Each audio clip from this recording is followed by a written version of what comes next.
Start. At the outset, I welcome you all to this training program organized by the District Rural Development Agency for the benefit of the members of the self help groups.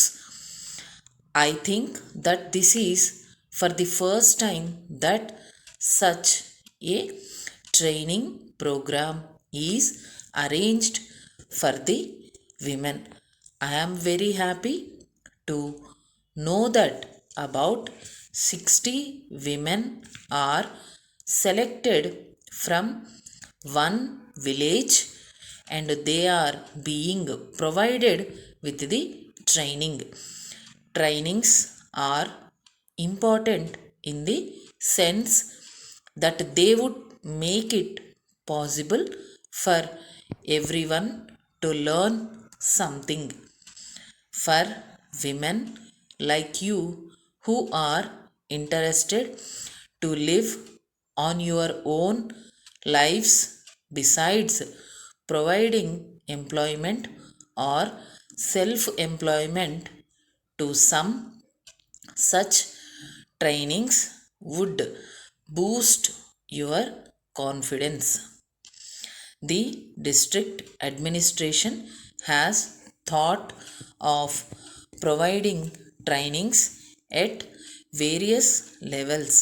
The first level is aimed at imparting the basics of self help and how to motivate others to join the revolution. This not only enables you to keep the members together but also develops the leadership qualities. Many of you are no doubt intelligent to understand the various aspects and implement them in your day to day lives.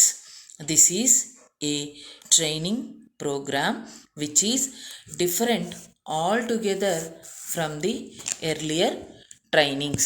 As you are aware, information technology is making rapid progress.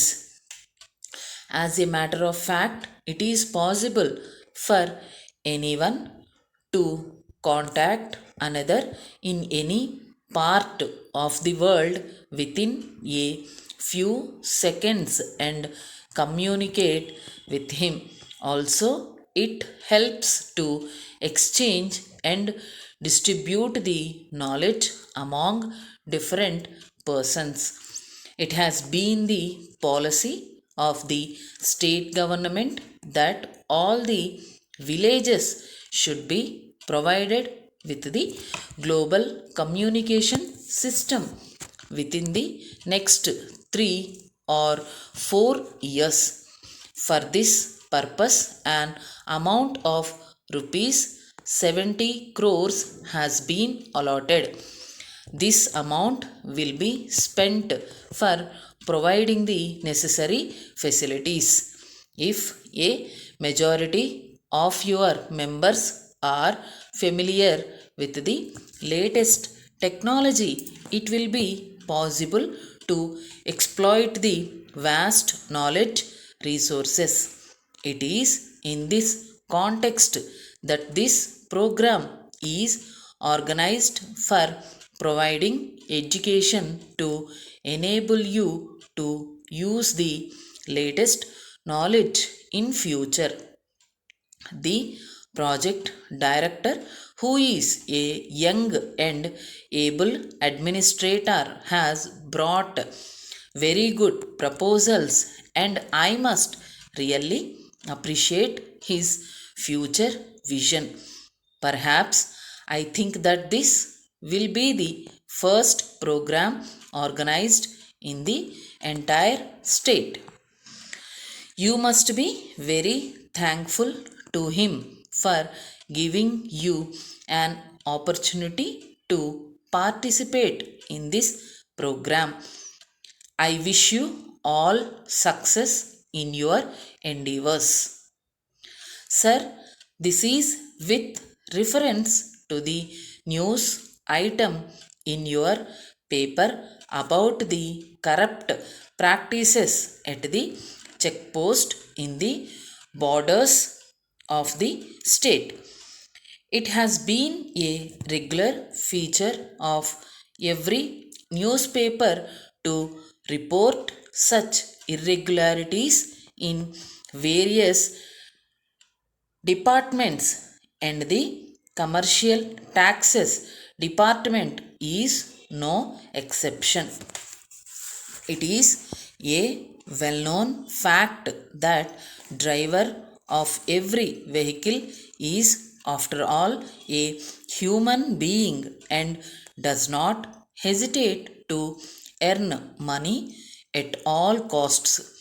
He allows people in the lorry to be carried to a short distance. For this small favor, he receives some cash, but it is illegal to transport persons in a vehicle meant for commercial purpose. The officials at the checkpost turn a blind eye to such evil practices by taking small bribes, which encourages the drivers to continue this practice. This should be checked immediately by transferring all the staff to very far off places as a measure of severe punishment. Yours.